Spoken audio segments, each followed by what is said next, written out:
Good evening to everybody, and good evening, Dr. Sarita. Welcome to our Rutuja Charitable Trust YouTube live. And I'll inform a little about what this segment is all about and what we work at Rutuja. So, Rutuja is a dedicated welfare organization which works for health and empowerment of women. And it has been working since long, but we just got registered last 2 years back. So in 2019, during the pandemic, when people were actually fighting against Corona, we were doing our registration aspects. And through that, we have one segment wherein we invite women who are dedicatedly working for environment, wildlife, and nature conservation, climate change issues. Because women, particularly in India, it has been labeled that women cannot work in the fields, and that's how the young women who aspire to go for working in wildlife areas or for wildlife crime or conservation, they really find it very difficult to take a career for wildlife conservation. So we try to bring those people, those women who actually have made their mark in the area by really working hard, so that the young people can get inspired about, and they really can understand that being a lady, one can work. It's not that the area is gender biased, because many a times it also figures out that लड़की है तो जंगल में कैसे काम करेगी, पहले अपना ख्याल रख, दूसरों का कैसे ख्याल रखेगी. So they are always being downgraded and demoralized for working in the field, particularly if it is against wildlife crime. So this is an opportunity we pick up to bring people like you onto our no platform, so that it reaches to many and they get inspired and they don't back from the field, because nature conservation really requires dedicated good people from all sorts of backgrounds, and that includes gender also, that is female. So a warm welcome to you once again onto our no segment related to women and environment. So previously we had an episode with Dr. Tana Mewada. She did her research on sloth bear into the jungles, and we really had a good time about her experiences, how she was managing her night safaris all alone for capturing the organisms, no behavior and all. And today we bring no our this viewers, a tigress herself, who really fights so much no for wildlife crime, and particularly hunting and poaching in terms of wildlife. So viewers, I would also no try to tell you something more about Dr. Sarita, if in case you haven't read about our this details which we have been keeping on onto the social media. So let me introduce you who exactly Dr. Sarita Subramaniam is. So she is basically a non-wildlife worker. She doesn't hold a degree or anything related to wildlife. So there is also a big question, ma'am, that in India and particularly in our fields, there are a lot of labels going on. पढ़ाई तो की नहीं है तो आएगा कैसे, know field में तो जाते नहीं हो तो फील्ड का क्या समझ में आएगा, and there are lot of this kind of issues. So we also want to put forth the youngsters that it is about work and having a passion for your work, and not about how you have learnt the science. The science can eventually be learnt, but you have to actually devote yourself. And you come from any background, if you really finalize that you want to work, you can really work. So no, that is a very big issue with India, that psychology में नहीं हो तो कैसे psychology समझ में आएगी, उसके लिए आप मेंटल हेल्थ में कैसे काम कर सकते हो. So viewers, we have a dentist in front of you. She's a dental surgeon based at Mumbai, and she's even though she's a dental surgeon, she's a good combination of wildlife enthusiastic approach and dentist. सो ऐसा भी नहीं है कि इनका connect कहीं biology में कहीं animal से है, बट फिर भी वो एनिमल्स के लिए काम कर रही हैं. So that is something which is really very spicy about today's talk. She has been traveling all over the world and all over India since last 25 years, exploring by all means different forest areas of India, so that she can understand the requirements and the needs at the basic level in the forest. She is a very good a bird watcher also, and being a dentist, she is perhaps the only human dentist who is doing root canals for dogs and cats. So usually छोटा मोटा सब कर लेते हैं, but root canal for animals is Yeah. something very different. Yes. Yeah, so that is something really very appreciable from your point of view, that you also do such kind of things for animals. And she is a very staunch wildlife right activist, and she, rather, we all hate poachers, but particularly Sarita ji is like after poachers. So no poaching activity should be continued. So she has been a forefront fighter in the campaigns for saving a lot of tigers, wild tigers, such as Ustad of Ranthambore, Rajasthan, and Tigress Avni. No, that was a campaign in Maharashtra, and there were a lot of technical issues. Even today, it's a real controversial case which has not been much resolved and has been put under the carpet. So she has been working throughout all of this. She has her own NGO, Earth Brigade Foundation, and they do a lot of welfare work for street animals apart from wildlife crime activities, controlling and speaking out or campaigning for that. They also do a lot of work for forest stay people. So those who are into the forest, looking to their requirements, they have been working there also, like providing sanitary napkins to the females in the forest interior regions, providing some clean water.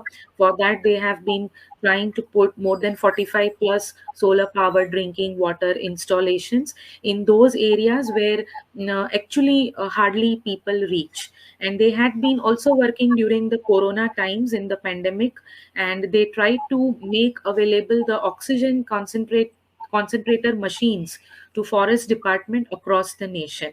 So a very no another important spicy thing, a very catchy thing about ma'am is that she cannot be stopped by anybody. So she's the one who has a strong determination. She has been going through petition against the poaching in the case of Avni. She lost it thrice, but still there is no stop. She continues to do that. So you can imagine everybody how dedicated she is, and how no strong passion she holds for conserving wildlife. So once again, we welcome you, ma'am, to our platform. And viewers are requested, if you want to comment something, you can put it into the chat box. We will also be taking your questions at the end of the talk today. So if you have any questions, ma'am will be answering the questions. Now, there is a project, JAL, that ma'am is going no conducting through their Earth Brigade Foundation, and that can be reached out if you really want to contribute something for that. We have displayed the numbers and the email IDs onto the screen, so you can utilize that and later on contact ma'am for the same. So, a warm welcome to you, ma'am. So, to begin the round of questions and the talk, my very first question is that, being a dentist, how you came into this wildlife, liking and passion and thing. What struck you to be a part of wildlife? First, thank you so much, Nehal, for such a lovely introduction. And thanks to all your efforts and Rutuja's efforts at empowering women. So, this is a topic that is really dear to me, and it's my privilege and my honor to be part of your session. So, thanks a lot for giving me this Thank you, opportunity. ma'am. Thank you. Yeah.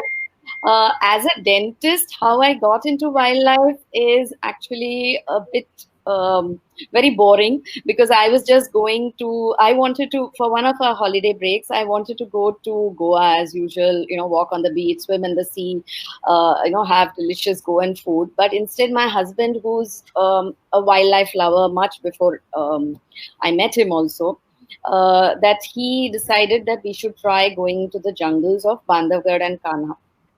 I had never even heard about these forests, and I really thought jungle koi jata hai, wo bhi ghumne, what is there, you know? And these are words which I will never ever utter in my life again, because I went to Bandhavgarh and I feel my life changed. If there is one defining moment where I knew there is going to be a purpose for me in my life, that was in the late 90s when I went to Bandhavgarh. The forest completely blew my mind. I didn't know there would be so much, so much peace, the sense of well-being. I can understand why the Japanese have a term for soaking in the atmosphere. I think it's called Shinrin Yoku, which means you feel the atmosphere of the forest. Or, it's also called forest bathing. Now, since we have gone through the lockdown and the pandemic, we should know what it is to feel the pure oxygen that we get in our Yeah, bodies. so true. When is the last time you walked on the grass? When is the last time you stepped out outside bare feet? And you'll realize the simple pleasures of just being with nature gives you that serotonin boost. Now, since you were talking about that you work with mentally challenged people, or with patients who have mental issues, I think they should definitely try nature walks. And because, the feel good hormone serotonin, it is released when we walk amongst nature. And that's what I realized in Bandhavgarh. When I saw the tigress, she was called, I think, Sita. She was a legendary tigress from Bandhavgarh. Many documentaries were made on her. And I saw her sitting so majestically on the rocks. And, the tiger is such a powerful animal. um, it completely captures you in its magic.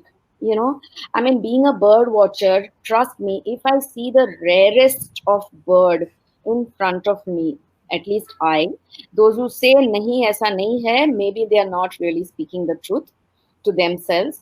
I think if I were to see a rare bird and I were to see a tiger in front of me, I think I would look at the tiger. The tiger demands that respect. It's not that I will not look at the bird completely. I mean, of course, I've traveled long distance to see that bird. I'm fortunate to see that rarity. But if a tiger walks, then there's very little you can do. It changes your life, and that is why I think I completely changed over from being, dal badal liya maine. I was actually more of a beach person, and I completely shifted loyalties to the forest. And going to Corbett, um, Corbett is dear to me, to my soul. I feel there is some bonding that happens with forests. I've gone to over 50 different, or 50, 60 different wildlife sanctuaries and many national parks, and quite a few tiger reserves, some known, some not famous. But Corbett is very dear to me. And there was one magical night we spent in the old FRH in Corbett in Dikala. That changed my perspectives about being a true blood Mumbaiker. Otherwise, my homing instinct is constantly to rush to Bombay. I think we wanted to leave everything and settle down in Corbett. So, Yeah, so I really know go with you, because for me also Corbett works a lot, yeah, and it's actually a very deep and yeah, intense forest. You yeah, really feel the forest over there. So let's hope that it remains the way it is, and we yeah. really work out for that.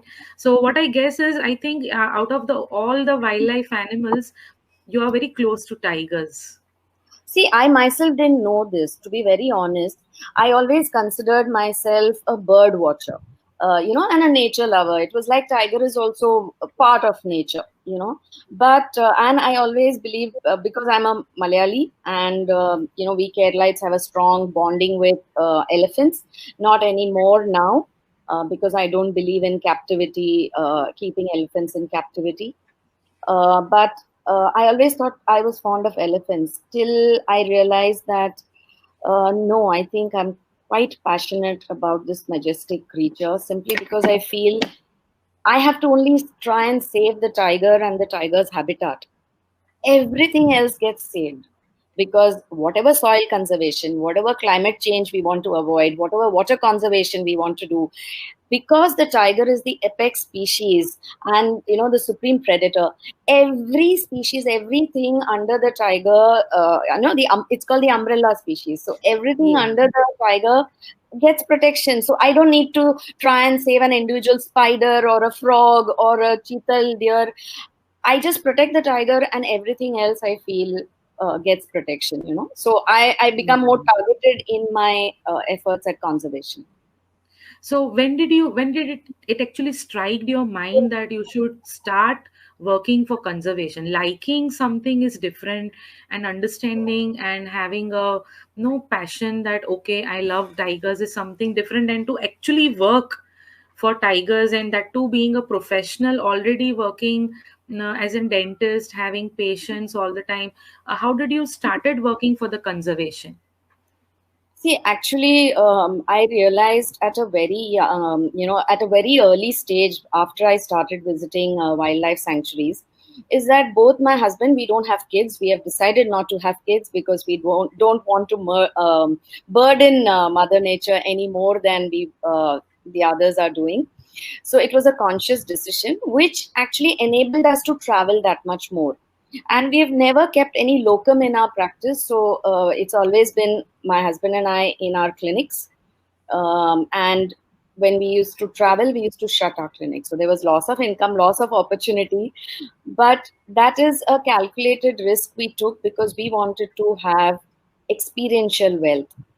That is not something we have never chased money, so we wanted to have a more experience with wildlife and a lifestyle that supported it. But we wanted to give back always. So all our travels, we have either conducted dental health checkups for the forest guards or the local communities, or we've given something or the other always to the communities back. So there are these people who say I'm just an armchair social media activist.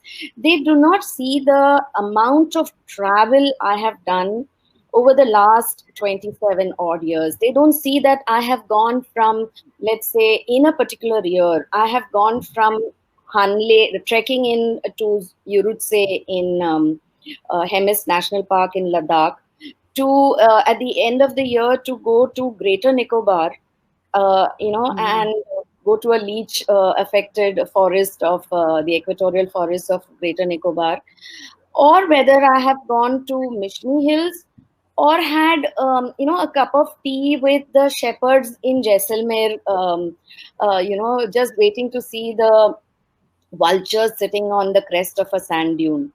They forget my experiences, which I have collated. And when I write something on social media, it comes from all that experience. It is not like just bookish knowledge. See, as a Yeah. dentist, I know the importance of practicals as much as theory.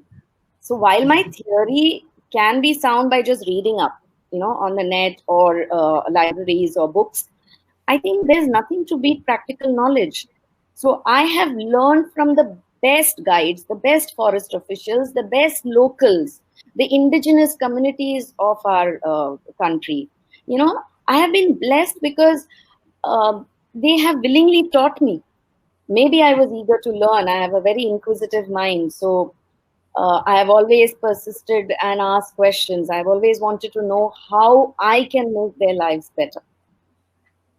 So that I think, so while we were always giving back to the society, and I remember in Kana, one of our visits, I saw a poor sub-adult tigress. She's called MV3 in Muki, and she was drinking water from a small puddle. And this was peak summer. it broke my heart to see that there was one small dirty puddle for her to drink. And I came back and I told my family and friends I want to donate a solar pump. It cost 4 lakhs. In 2 days, my family and friends pledged me that money. And that's when I realized that, I can do something more than just use my limited resources. We come from a very basic middle class family. My husband and I, we are first generation professionals. So we don't have a huge bank balance. Background, yeah. Yeah, No, so we no backup, no backup incomes for you. correct. So it was like we had to, whatever we were giving from our limited incomes. But I realized when the next month, when I went to Corbett, a forest official, I asked a forest official, Corbett is so dear to me. I want to do something back for Corbett. Uh, you know, um, I do believe that whatever I do, whatever little I do, it is my tuition fees, part of my tuition fees to Mother Nature. I'm just giving back to her what she has taught me. She has taken me in her arms, taught me, tutored me. So I asked the forest official, what can I do? So he said, as an individual, you can be a good tourist, you can be a good, wildlife lover and all that. But if you have an NGO, you can do much more. And that So stuck up. that's how you launched the NGO. That's how the idea I came. realized, yes, I have to thank this official for actually. So it was a combination of two things. I realized that there are people who are willing to give me lakhs of rupees, and trust me, many of my supporters of my NGO are from social media who I have never met. We have never met in person, but they trust me, and it's unbelievable that how they trust me, and that they know that I will walk the talk. I don't just say something. I actually am so You'll do determined. it. Yeah, you'll do Yeah, it. I'll follow through. Yeah. Yeah. So that is why I think we started the NGO. But the NGO has really helped me reach out to all the three causes that are dear to me. One is wildlife, second is stray animal welfare, and third is empowerment of women. See, Okay. I feel the women, especially of the forested communities, they are marginalized. We have segregated them so much to say that you're not capable of anything. But as a woman, we know how to run our households much better than a man, I feel. The example I can give you is who is our finance minister? Nirmala. So she Yeah. is, yeah. So it's not. I don't think she is, anything great or anything like that. But you can understand it is a woman who can actually manage the finances. Contrary to what you're told, every woman knows that she runs the budget in the house. Whether the money comes from her or her husband's salary or whatever, she's the one who allocates the funds. We need to empower the women of the forest to know that they too can take charge of their lives. They can protect the forest. If I can make them strong, I don't have to move from the city to try and help them, protect the forest. They will do a great job of it. And Yeah, which is very, why, very true. yeah, which is why I think when we donate sanitary napkins, to the forested community women, we want to make their period poverty go away. I want them to be positive about their menstrual hygiene. They have to become more health conscious, and they need to be told that if they are healthy, their family is healthy. Because Yes, very true. yeah, because what happens is it's the women who are affected the most by the destruction of the forest. Because these women are the ones who go deeper into the forest. They are the ones who go and lop all the firewood that's needed for the house, chop the, चारा graze करने के लिए जो जाते हैं वो cut के जो लाते हैं वो भी the women do. Whether it is collecting tendu leaves for making beedies, it is the women who do. The minor forest produce, which is collected, is done by the women. Also, these women, we have given solar lamps much before our NGO was formed. Started. Okay. Yeah, much before. Because we realized that the solar lamp was needed for the women to even go out to defecate. Because they would go for their duties, ablution duties, at dusk, yeah, dawn. to avoid the men folk. Yeah. And women tend to squat, and thereby they become vulnerable to predator attacks. So we wanted to give them the solar lamp for that, for their security, then to keep in the house while cooking rather than use the kerosene lamp. And basically, when we gave in RA, for example, this is to ensure that the children can go to school with some security of a light. Not that the leopard bothers so much. I have seen pictures of leopards sitting under a street light. The light doesn't bother, but this is for the children to feel a little more safer. So I do believe that if we empower the women of the forested communities, a lot of trouble will be saved for us to fight for forests. So I'm sure. I think when did you launch your NGO? Registered it as an NGO? In I which year? Yeah, our NGO is very new. It's a very young NGO, small NGO. We started it in August 2017. And in less than 4 years, like you said, we have already installed 45 solar pump sets across the forests in Madhya Pradesh, Maharashtra, Rajasthan, Tamil Nadu, and Karnataka. And But this is you had been working prior to that. So you started working for forest and tiger conservation since which year? See, actually, it was very organic. Like whenever I used to travel with my husband, we were already doing small, in a very small, Exactly, exactly. we were targeting, like there is this Vega village which we always every year when we go to Kana, and we used to travel to Kana every year. Now since the pandemic we haven't gone, but we used to travel to Kana, Corbett, Little Run of Kutch, Kaziranga. So I think what I understand is that your practical, no, moving into the forest and your practical lessons built up, no, and that was actually easy to materialize in the form of an NGO. So you had a lot of practical knowledge which build up, and that is how now the NGO can progress very well because of your experiential wealth. Yeah, that's exactly why I like to counter and challenge the people who tend to dismiss me as a social media activist. Just because I type sitting in my AC room, and punch out certain, sorry, my dog just punch out certain notes which I feel I have gleaned over the last few years. It is because I have been going and having on ground, on site experiences, you know. So it's probably my bird travels, to see my birds which I wanted to see. So we have seen over 850 different species of birds from the country. I have stopped counting now, so I don't know. But um, this practical knowledge cannot be dismissed by people by saying that, Exactly, oh, क्या exactly. पता आपको क्या पता आप तो बॉम्बे में बैठे हैं इसी रूम में, you know.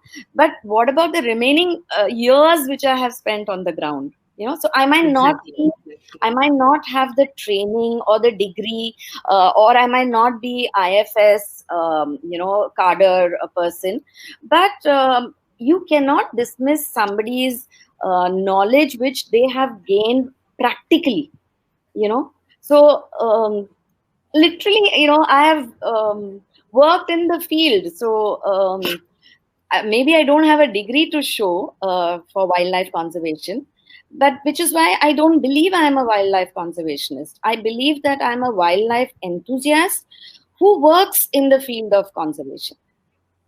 Yeah, yeah. But who is doing much more than a wildlife conservationist actually, I also contributing to realize a this. great extent. I So also realize at that. this point, I would ask you that what has been your experience as a lady of so many years? What would you suggest to the upcoming young girls if they really want to approach themselves and do some landmark work in the field of wildlife? From where they should start, and how and what kind of tips you would suggest them so that they can really grow into an authentic person who really works very well into the wildlife? If they want to make a career out of wildlife conservation, see, unfortunately or fortunately for me, my livelihood doesn't come from wildlife conservation. So which is why I'm able to be so maybe brash, and I'm told I'm arrogant, because I am too stubborn to give up. And I really don't take nonsense from forest officials, certain forest officials who believe that because they have an IFS degree and they have worked in the forest, that they are the only custodians of our forests. I believe that we live in a global village, and every woman, especially like I told you, women are Yeah. better managers. So if you want to make a career out of it, then you probably need to equip yourself with the proper wildlife biology degree. You have to go into conservation. You have to have field knowledge. See, all your theoretical knowledge will come to naught if you don't have practical knowledge. And there is no guarantee against experience. You need to have experience for you to actually be taken seriously. You have to you can challenge the system, which is why what I believe is that unless and until you challenge the system, the system will not change. We can't have, Yes. so I was telling you, the older conservationists, for example, believe in eliminating one individual to save the larger species. you know I disagree, and I challenge this because when that theory was proposed by George Schaller, and to placate the locals so that wildlife conservation is a success, I feel it was relevant probably in a different era. Now you need to challenge. So women need to understand that they need to work within the system, and at the same time have the courage to challenge the irregularities and the malfunctions in the system. That will come only when you actually work in the system. There will be many people who will humiliate you, ridicule you. But see, that is true in any field. As a woman, you know that we face challenges in every aspect of our life. So I have faced challenges in my personal life, professional life, and my activist life, where I'm usually ridiculed for being a woman, especially an urban class, urban, professional who doesn't know anything about wildlife. But Yeah. if they were to sit on a debate with me, they will realize that I may not know as much as them, but it's not that I don't know anything. I have learned over the period of years, no? So Yeah. I this is know. why it depends on what the young girls would like to do. Do you want to make a career of conservation? Then let me tell you, even Diane Fossey and Jane Goodall, the famous women conservationists who work with chimpanzees and Hmm. gorillas, mountain gorillas, even they faced ridicule. They said, "You can't do. How will you? Like you said, jungle mein kaise rahenge? Kaise manage kar paogi and all that." But they lived for years with in the wilderness. So even if you want inspiration, I feel if you want inspiration from um, Indian conservationists, I think we have ornithologists like Priya Devidar, Vijaya, our first woman herpetologist from Kerala. There is also Latika Nath. She's supposed to be a princess, but she is a conservationist. She's Yes. done a lot of work in the work of wildlife conservation. Take inspiration from them. And see, while you might see the movie Sherni, I've not seen it, but I've heard that it talks about conservation, and it has brought wildlife conservation into our living rooms, where we are actually discussing wildlife conservation. And that is a Bollywood movie with a top billing actress. What that has done is it has made people think that, oh, there is a lady forest officer who actually is fighting the system. you know so if you don't want filmy heroes, look for people around you. You will see that, okay, there are many who want to take up wildlife photography. They think it's very cool. So look at women photographers like Archana Singh. Her tiger photographs are poetry. Madam Ratika Ramaswamy, or Jenny Maria. She's got such a fantastic bird, entire Indian birds collection of photographs. I think it's unbeatable. And she still is so dedicated and committed and travels across the country, kahin pe bhi, to see a particular bird. We don't really twitch, but if it works for photographers, so be it. So look at people around you to find real life heroes. uh, for me, I would say that the lady who changed Indian wildlife conservation forever was the late Prime Minister, Mrs. Indira Gandhi. Yes, very true, very true. She had the uh, guts to take on the hunting mafia and actually put a ban to hunting. In 1972, when the Wildlife Act was promulgated by her, she banned wildlife hunting, which was so bad that we had only 1,800 tigers left in the country. And that is when she started, ensured that tiger reserves were created, and Corbett Tiger Reserve was the first tiger reserve in India. And since 1972, hunting has been banned.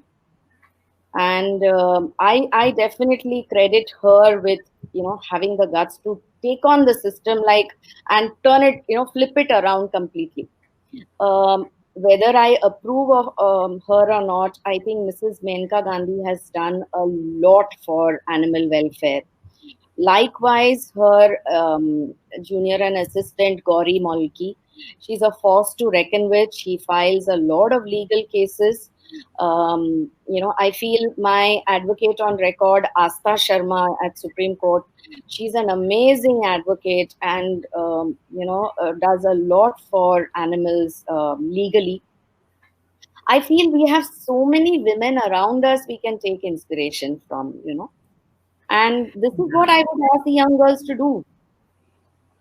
So, what keeps you going on? Because there is always high and low when one is traveling through the journey of conservation and fighting for, or in against of crime, and particularly wildlife crime. It's not easy to, fight all alone.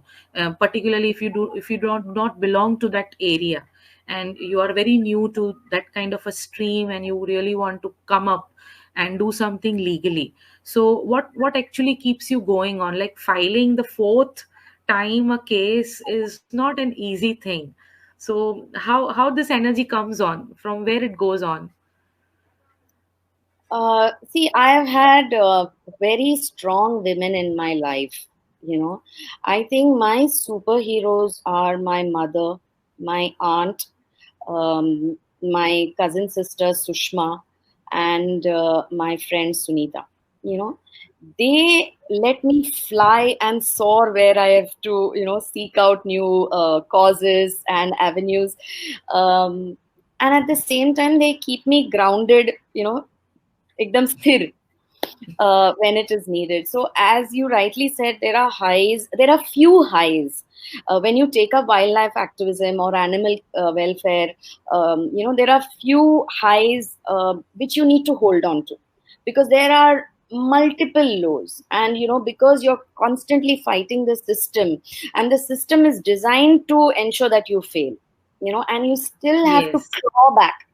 It's very difficult to claw back and fight again. So somebody only as stubborn and as persistent as I am can lose three PILs in the High Court, Bombay High Court, Honorable Bombay High Court, lose one in the Supreme Court. I started Avni's campaign on the way back from the Supreme Court to Delhi airport when I was coming back from Bombay. Only I think somebody as stupid as me could actually think of starting a campaign with people after I lost in the Supreme Court. Most people would have thought Supreme Court ने ना बोल दिया तो अभी सब खत्म. अभी आपको जो करना था आपने छोड़ कर लिया. देंगे, हाँ, सब हो गया छोड़ अभी. देंगे, yeah. Yes. But I started the campaign after I lost in the High Court, in the Supreme Court. So my third PIL in the High Court was actually after I lost in the Supreme Court. There again, everybody told me that supreme court ने ना बोल दिया तो दोबारा कोई भी high court will not take up your matter. I had a very good, excellent advocate in the High Court, Mr. Srirang Bhandarkar, who realized what I was telling is that I am not challenging the Supreme Court's decision. I am actually talking about the lacuna and the misgoings, let's say, misdoings of the Forest Department and the role of the hunters in not ensuring that the Supreme Court's order is followed. And that is when we filed the Inspirational to hear you about the role of women and how you know really keep on going with a backup of 4 5 ladies behind you yeah, who keeps yeah, you going on. yeah, You were talking something about the IP, the petitions that you had been filing yeah. against no this Avni. So Yeah. actually, how you came across Avni, and what really agitated you most that you should fight for this particular case? See, actually, I think until I started fighting for Ustad's freedom in 2014, I don't think I was an activist in that sense. But most people, they know that I fought for Ustad's freedom. People again don't realize that I didn't wake up one fine day and just start petition for Avni, you know. I have had my learning curve where Ustad has taught me that the true face of our wildlife conservationist is very different from, what even I grew up with. Our role models are not so pious, let's say, when it comes to wildlife conservation. And Ustad taught me that. And while we used to constantly fight for his freedom, my husband and I, we have traveled to Delhi. I myself have gone to Delhi so many times to meet bureaucrats, politicians, to just ensure that he is put back into the forest, but it has not happened. We did help fund many of the legal petitions, though we didn't openly come out and say at that time. We used to help the petitioners in every way possible. Then I think in 2017 also I realized that I had to fight for a tigress called Kismat. She was given the shoot to kill order, and though there was a petitioner who had filed and tried to stop the killing, he failed, and there was this hunter who was called to kill her. The same hunter was called again to kill a leopard in Nasik. The month after that, after the leopard was killed, the trapper, the guy who was helping the hunter catch the tiger and the leopard, he put a post on Facebook saying that he's going to Pandarkhada, Yavatmal.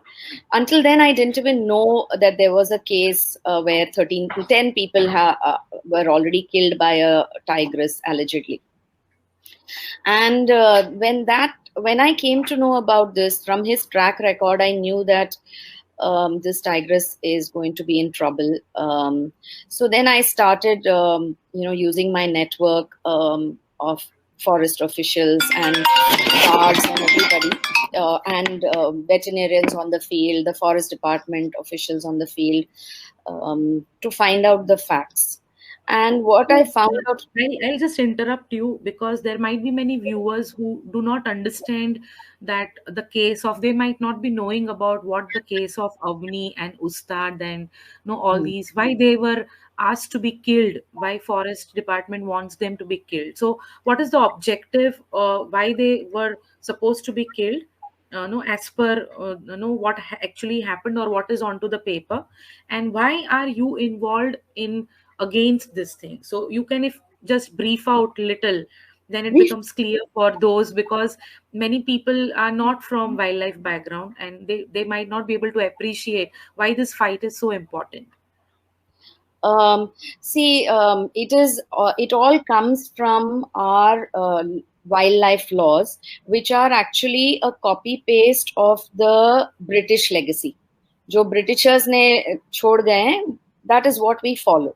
Okay, part of that legacy is that only one person in the entire country, that is that state's chief wildlife warden, can declare a wild animal, which is under a scheduled species, which is it's an endangered species, like the tiger, the leopard, the elephant. Only the CWLW of that state can decide if an animal needs to be captured or shot dead or eliminated or jo bhi hai, um, uh, based on the fact that it is proven to be um, in conflict with humans and causes trouble to human life or their property. So only the CWLW of the state can decide. Now he has to just give in writing why he's decided to kill this tiger, get this tiger captured or shot dead. You cannot question him. You cannot challenge him, and he doesn't need to give any justification as to why he's giving it. It is so ludicrous that one person in this country can decide and can't be challenged. That is the law. So for those people who want to do something in wildlife conservation, I think we need to start talking to our lawmakers and get this amended, that it should be a body of people rather than one individual. Exactly. Yeah. Because from the British times, because it was this chief wildlife warden who would issue hunting permits. उस जमाने में even Jim Corbett के जमाने में वो बंदा, ये state chief wild life, ये चीफ वार्डन जो होता है, he would give the permission कि okay, during such and such period of time you can go into the forest and kill whichever animal you want. So before, most people don't know this, there is this British officer called FC Champion. I recently learned this, that he was such a he was a conservationist in the sense he wanted to protect tigers, but at the same time as a warden he had to give the order permits. Yeah. So he would give in permits. He would give the permits in those forests जहाँ पे tiger है ही नहीं. So yeah, you know, he was a champion. In fact, I don't know if you know this name. Yeah, so we have three components of the NGO. One is the Green Brigade, where we work for wildlife directly when we give the solar pump sets, etc. This is actually meant for wildlife inside forests. Then when we give whatever we donate to the forested communities and the forest department. Project Jal is part of the initiative under Green Brigade, where we are providing water filters, the non-electric variety, with extra cartridges for the forest in the forest guards in the anti-poaching camps. Now, most people don't realize this, but our forests don't really have clean drinking water. Especially our guards don't have it, especially in the monsoon. You know, where the water is very turbid, and waterborne diseases like jaundice, dysentery, they, you know, a lot of our forest guards end up having it, and they are not able to perform their their patrolling duties. So we wanted to provide the water filter for just keeping them safe and healthy. You know, and this is something which when I asked the forest departments across the country, I was told that there is not even a single study done on finding out whether waterborne diseases, how many people, how many guards are affected, what is the outcome, you know, how long did they have the morbidity, how long they could not work and perform their duties. So I realized that I want to do that study so that I can show the government that, you know, water filters are needed, and in a sustainable way. You know, I can't give them an electric one when there is no electricity in these poaching camps. So yes. And also we realized after talking to forest officials that अगर किसी ने donate भी किया है और department ने दिया है the water filter, then those cartridges, they spoil very fast. And when that happens, then the water filter is just like a furniture piece, or kuch kaam ka nahi hai, which is why we are also providing the extra cartridges. So this is the Green Brigade aspect. The Pink Brigade is where we help handloom weavers. I personally wear cotton handloom saris. I prefer wearing cotton handloom saris. I don't wear silk. I don't buy silk. I like to help, especially the women weavers, and we try and also donate the sanitary napkins to the weaver community, and also the forested communities. Of course, our NGO also helps in flood affected areas, like we recently helped in Raigad in Maharashtra. We have helped in the past with the Kerala floods, Assam floods, Sundarbans, Orissa. So we do reach out sanitary napkins in large numbers there. Apart from that, for me, women, education of the young child is very important. So we had also provided the midday meal for a forest-based school in Mukki, so that the children actually come to school. A lot of times children don't Don't come to come, school, yeah. and if they're given that one day's meal, they come. So we had provided for the entire year's midday meal for the school children, very bright kids, very bright. And so that's part of the Green Brigade. And for the Pink Brigade, and for the Street Brigade, we help animal shelters and individuals who help rescue, treat, feed stray animals, in the forest, in the cities. So these are the three aspects where we work with our NGO. And the latest initiative is the Project Jug. Thank you so much for that, segment Yeah. details, because that's what is important. That is how the people can join you. So coming back to our talk on to the Avni and all, we stopped, and rather we got disconnected when you were talking about the British person who was Yeah. giving Yeah. the Yeah. Permit. all these orders, permits Yeah. to the Yeah. people. Yeah. Yeah. Yeah, so we have this legacy of the warden issuing the permits, hunting permits, which continues now. So while legalized hunting is banned across the country, the surrogate way how the hunting mafia and the thrill seekers try to hunt, instead of paying money and doing canned hunting in Africa, they want to hunt the tigers and leopards. So शौक है उनको, नवाबी शौक है.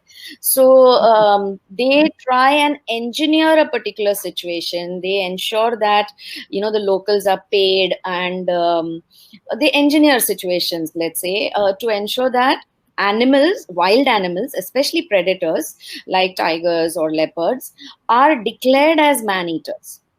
Now, you have to remember something, Nehal, with our richly documented history. Okay, we have a very detailed and elaborate history. Our Indian history is very elaborate. There is no mention of the word man eater. ऐसा कभी कोई दहशत लगाने वाली कभी चीज mention ही नहीं हुई है हमारे हिस्ट्री में. The first time it was probably mentioned was when the Britishers came to India. When the Britishers came to India, they completely destroyed our forests. So, in the Mahabharata, we have references to where Dhritarashtra is told by their prime minister that you have to protect forests. In fact, Chanakya, in his book, about how to rule kingdoms and all that, has said, Arthashastra, his book, has said that there can't be any forest without tiger, and without the tiger there can be no forest. There has to be a Yes, forest for a totally. tiger. So you have to protect tigers. इतना हमारे history में लिखा है. So when did you come to know of the term man-eater? It's only when the Britishers came to India, they destroyed the forest. They wanted to grow cash crops like tea, coffee, rubber, and they asked all the migrant population to come. Now, I have realized, again, this comes from my years of traveling across the country, that I have realized that the migrant population which comes to work in a plantation, like a tea plantation in Gudalur, or, the cotton farmers in Pandarkhauda, or the graziers who come for grazing inside the forest, they are all the migrant force, and the migrant force is part of a British legacy again. The migrants do not have the sensitivity of the locals. So when we, usually hear the conservationists say that you have to listen to the locals, you have to ensure that the locals are happy. I would go one step further and say that first you differentiate who's a local and who's a migrant. Unless and until you make this difference, why you need to make this distinction is because the locals have more sensitivity, more at stake to protect their surroundings. Whereas the migrant force does not have the sensitivity to the local environment and don't really care. For them, it's just a job, they do it and they go back, you know. And Very true. this is something, yeah, this is something which I have learned because I remember when I was in Dehing Patkai forest in Assam, I heard Telugu being spoken. And I was really surprised how Assam kahan hai or Telugu kahan hai. And then I saw this mother and two kids. They were stealing a tree and going away. And they were, I was told, TGL or the tea garden laborers. That is when I realized that the Telugu speaking lady has no understanding of the forest in Assam or what she should look at signs or, of danger. She would endanger not only herself but her children. So when you hear of women getting killed by these predators, it is because they feel threatened. They feel threatened because they themselves are protecting their territorial animals, they want to protect their Yeah. own territory. And they find humans coming in and taking away what is rightfully theirs. And I do not believe there is a single man eater in this world. I feel there are only carnivorous predators who, given the opportunity, attack and maybe even eat humans. Because as carnivores, they don't have, and wild carnivores, they don't have the luxury that आज मैं चीतल खाऊंगा, कल मैं सांबर खाऊंगी, एक दिन आज संडे का दिन मैं humans खाऊंगी. In fact, what really got my attention in Avni's case is that I realized out of the 9 or 10 killings, two were on weekdays and the remaining all were on Saturday or Sunday. I had never heard or read anywhere about weekend man eaters. ऐसे कैसे हो सकता है कि the tiger kills only? And trust me, Nehal, if I could make out this anomaly, why didn't the forest officials who are supposed to have much more knowledge than, let's say, a lay person like me, shouldn't they see that there is a pattern to this? This is where I feel when there is a human kill, it is very easy to dump it on a predator because वो कोई मोर्चा नहीं लगाते, वो चक्का दाम नहीं करते. There is no petition written by them saying that ये human को यहाँ से हटाओ. All that is the luxury only of the vote bank. They are Yeah. speechless. They are Yeah. voteless. What do So they do? on You that know? note, I have a very important question, because this is really a big conflict between you and a huge mass which is involved in poaching and hunting, because it's not a matter of one single poacher. There has to be a lot of communication between different stakeholders coming together, then only it is possible.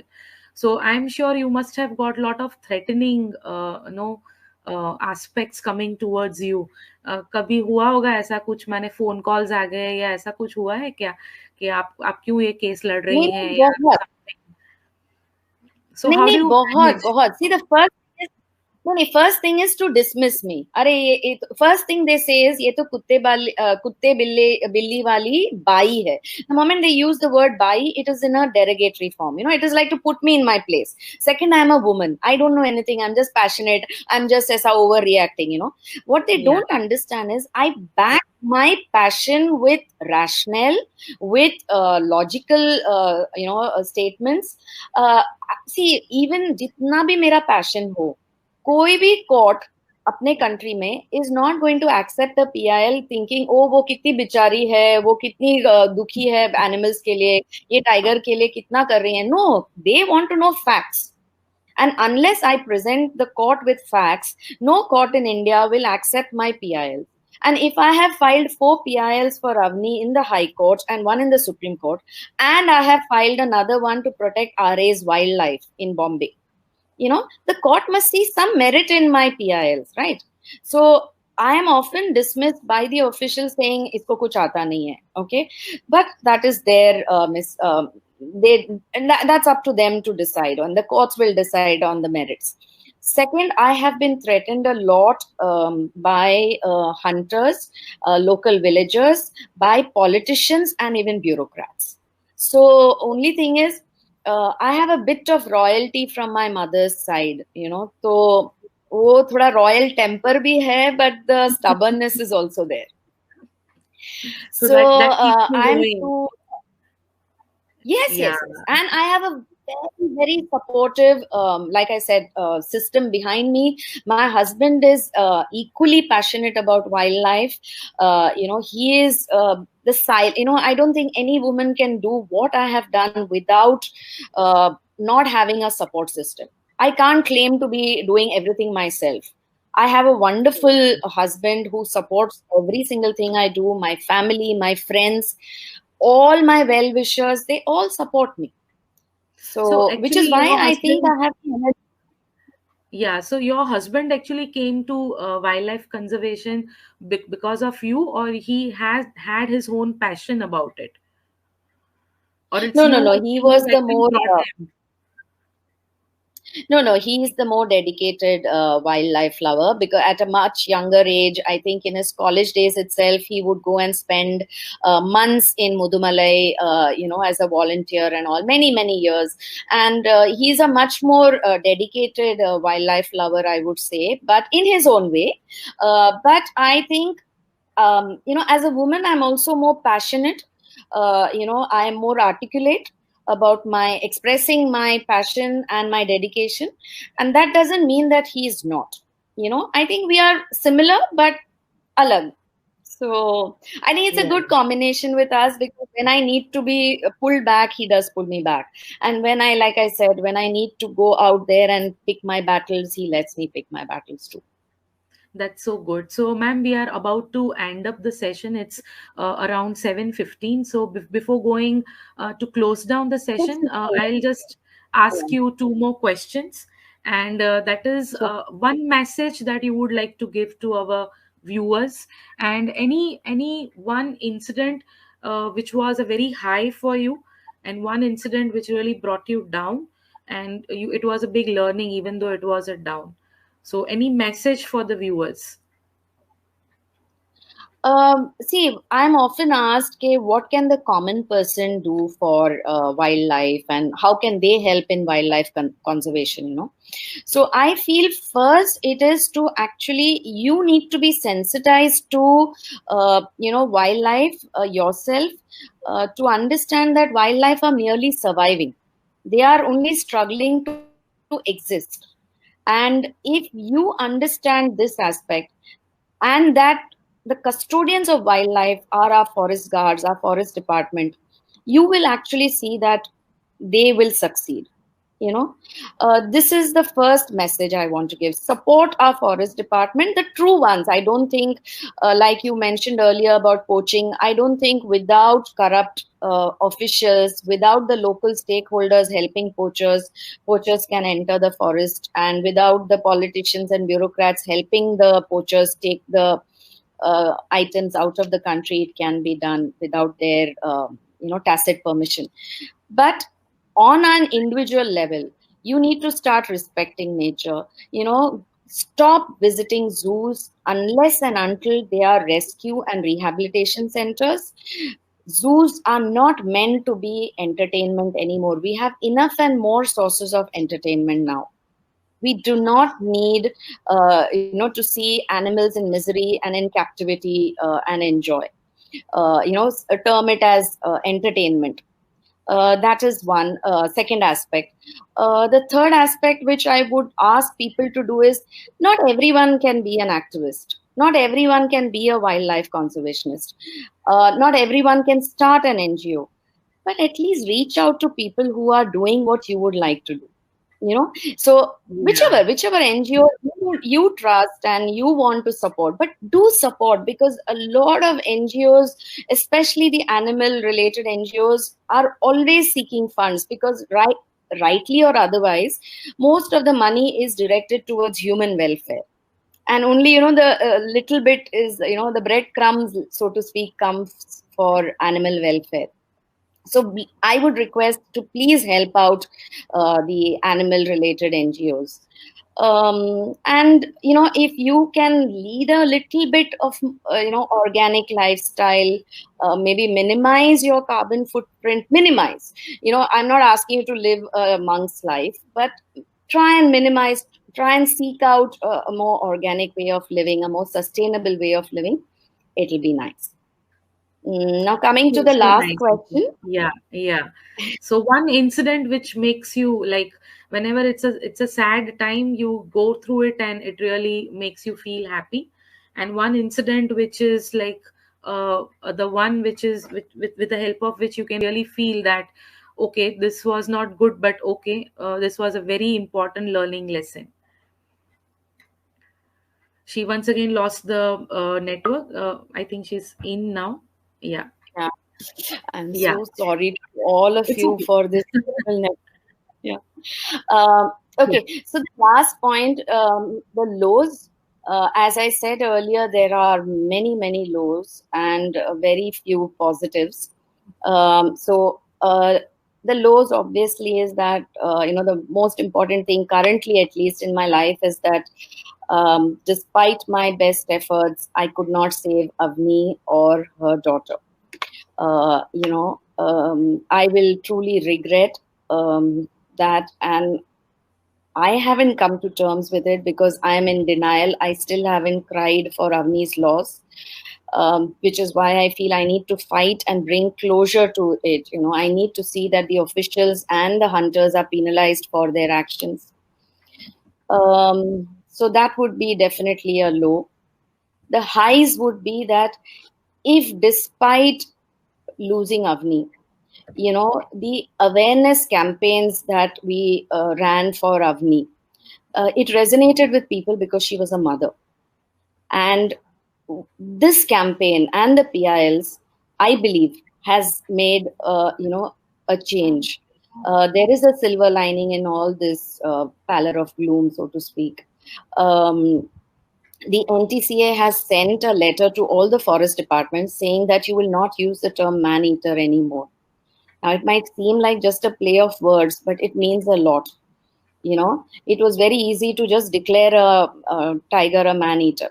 And so far, if I can take some credit, is because of our PIL and our campaigns to stop this hunter coming into at least Maharashtra. Since 2018, no private hunter has come into Maharashtra by the order of the CWLW to hunt and kill a tiger or a leopard. Though I must admit here, a leopard was shot dead in Satara, I think, by some political goons. But that is definitely not with the order of the CWLW. So the last 3 years at least, I know that no private hunter has been called in Maharashtra. And that I think is something worth rejoicing. Lot of ray of hope is there with Yes, this. yes. And I Yeah. feel that when the Honorable High Court gives us a decision on the fourth PIL, I'm sure a lot of heads will roll, and I'm sure there will be justice served. So though, and it's like this.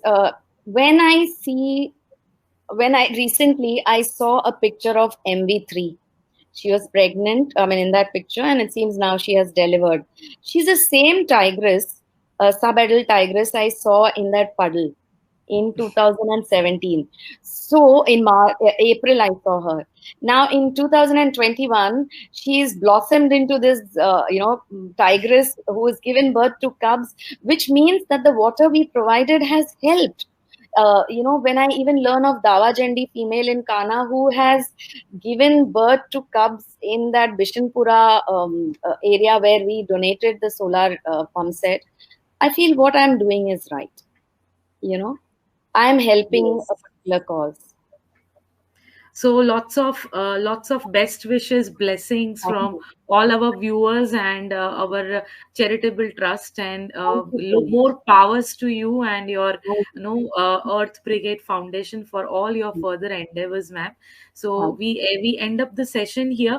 I'll just wait for a second or more if somebody has any question to ask. There are a few comments which has been coming into the chat box. No, they are appreciating your talk today, and I'm sure it must be a very empowering to lot of girls and youngsters who really are taking back, not going in the deep for wildlife conservation and crime. So only passion doesn't work. You have to Yes. have a consistent Yes. passion with lot Yes. of hard work to input, Yeah. and a sacrifice at personal level is always there, which can only bring a big cause no achieved. So Yeah. if Maharashtra is not getting the poachers, no, it's not a small thing. A state, Mhm. such huge state, and Mm. since 3 4 years, if the poachers are not able to enter the areas for hunting, it's a big achievement. Thank So you. no, anybody can do something if you are consistently into Yeah. that particular field. And it's not that being a woman you can't achieve, you No. can surely achieve. So a good message to all the females who really are having a long face that I am a female, what can I do? You can do a lots. So Yes, there is yes, one there's a question. Durga in every female. Yeah, yeah. And there is one question, ma'am, coming from Anil Jory. Can the NGOs also engage into strong orientation program related to WL wildlife conservation for the village youth, fringe village youth, if possible? Is it possible to do that? Strong Uh, orientation program for the village youth? Yeah, see, actually, our NGO's focus has not been along those lines where we work with the village youth directly. But if I can manage to create, a program and with the help of other NGOs and the forest department, I would definitely like. And again, here I want to do it with the women. I do believe the women and the young girls will take a more dedicated approach.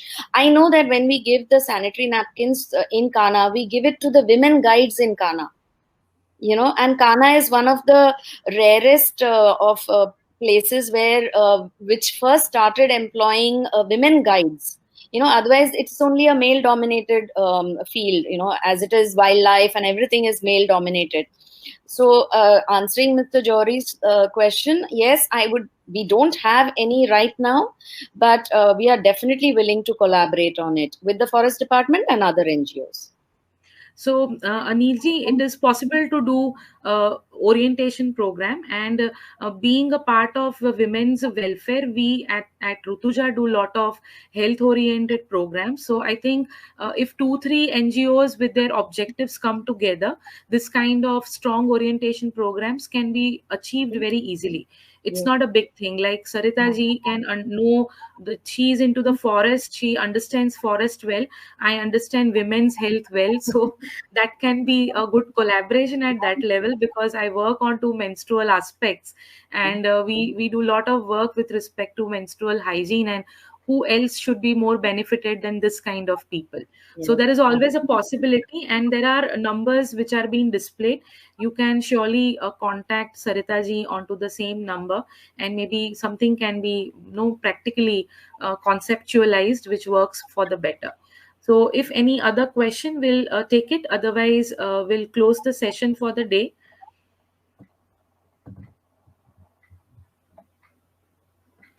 So there are a lot of applause for you, and so we really If had a you have any wonderful more questions time. later, you can always message it. I will personally reply. Yeah, sure. And we will also be having the details about Brigade Foundation NGO into the YouTube description box later on. So if anybody wants to contact through the social media pages of Earth Brigade, that is also very much possible. Same goes with Rutuja Charitable Trust. So on that note, hope everybody has a very thrilling and exciting, mind-boggling, brainstorming, no aspects later on after listening to such a wonderful talk, and few of you would come forward to fight for no wildlife and for the conservation and protect the nature. So on that note, let's all pledge that we do the best in the capacity, so that we protect our nature. If that is protected, then only we will survive. Yeah. Good day, ma'am. Goodbye, ma'am. Yeah. Have a wonderful time. Thank you so Yeah. much. Thanks so much, Dr. Nehal, and thank you so much to Rutuja Foundation for giving me this opportunity. I really am glad that I could speak on this topic. Thank you so much. Have a Thank you. lovely Thank you evening. so much. Thank you. Thank you. Bye. Bye. Bye.